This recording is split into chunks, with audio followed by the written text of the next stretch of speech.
Bonjour Monsieur Zakaria Banamar. Bonjour. Camille Bedin a écrit récemment « Les banlieues sont de droite ». Qu'en pensez-vous? Ce que je pense, c'est que si cette personne a écrit un livre disant ça, c'est qu'elle ne doit pas connaître la banlieue. Moi, je veux simplement citer 3 chiffres qui parleront aux Français et qui parleront en particulier aux Nantériens. Le bilan de Nicolas Sarkozy depuis 5 ans dans les banlieues, c'est 10% de chômage au niveau national, c'est 20% de chômage dans les banlieues et 40% de chômage pour les jeunes en banlieue. On voit bien que c'est une catastrophe. Les jeunes aujourd'hui dans les banlieues sont privés d'emploi.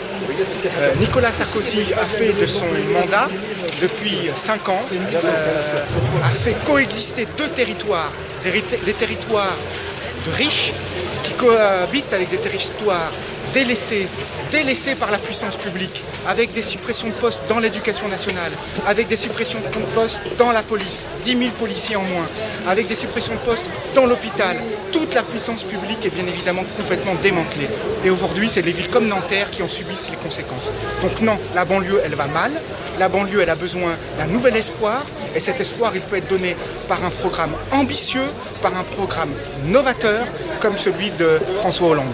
Notamment par rapport à l'emploi, où il est proposé, oui, et nous l'assumons, de créer 100 000 emplois d'avenir pour redonner de l'espoir à ces jeunes qui sont complètement délaissés. Donc aujourd'hui, il est temps, le 22 avril, de tous se rassembler autour de la candidature de François Hollande pour qu'il soit le plus haut au niveau électoral et pour qu'il puisse concrétiser au mois de mai.